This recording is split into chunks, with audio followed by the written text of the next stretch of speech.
ಇನ್ನು ಕಾಶ್ಮೀರದಲ್ಲಾದಂತಹ ಪಹಲ್ಗಾಮ್ ದಾಳಿಯ ಮತ್ತೊಂದು ಸ್ಫೋಟಕ ಸಂಗತಿ ಬಯಲಾಗ್ತಾ ಇದೆ.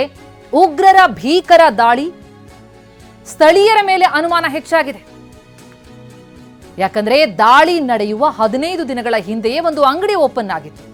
ಕಾಶ್ಮೀರದ ಪಹಲ್ಗಾಮ್ನಲ್ಲಿ ಹೊಸದೊಂದು ಅಂಗಡಿಯನ್ನ ತೆರೆದಿದ್ದ ಈ ವ್ಯಾಪಾರಿ, ಆದ್ರೆ ಉಗ್ರರ ದಾಳಿಯಾದಂತಹ ದಿನ ಆ ಅಂಗಡಿಯನ್ನ ತೆರೆದಿಲ್ಲ.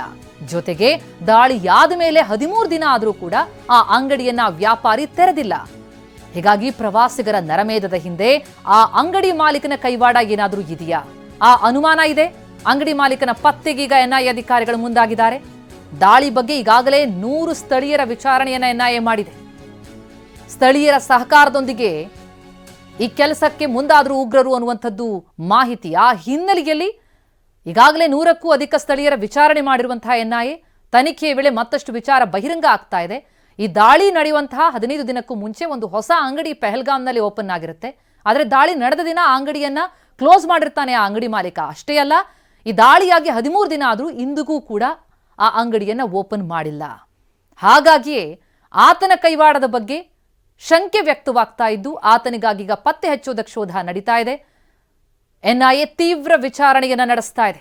ಎಲ್ಲ ಆಂಗಲ್ಗಳಲ್ಲೂ ಕೂಡ ತನಿಖೆ ನಡೀತಾ ಇದೆ.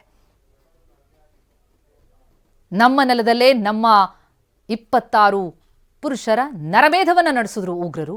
ಹಾಗಾಗಿ ಪ್ರವಾಸಿಗರನ್ನ ಉಗ್ರರು ಹತ್ಯೆಗೈಯುವುದಕ್ಕೆ ಅಲ್ಲಿದ್ದಂತಹ ಸ್ಥಳೀಯ ಕೆಲ ನಿವಾಸಿಗಳ ಸಹಕಾರ ಇತ್ತು ಅನ್ನುವಂಥದ್ದು ಸ್ಫೋಟಕ ಸಂಗತಿ ಬಯಲಾಯಿತು. ಯಾರ ಸಹಕಾರ ಇತ್ತು, ಯಾರು ಸಹಾಯ ಮಾಡಿದ್ರು, ಯಾರೆಲ್ಲ ಇದರಲ್ಲಿ ಇನ್ವಾಲ್ವ್ ಇದ್ದಾರೆ ಅನ್ನೋದ್ರ ಬಗ್ಗೆ ವಿಸ್ತೃತವಾದಂತಹ ತನಿಖೆಗೆ ಇಳಿದಿರುವ ಎನ್ಐಎ 100 ಸ್ಥಳೀಯರ ವಿಚಾರಣೆ ನಡೆಸಿದೆ.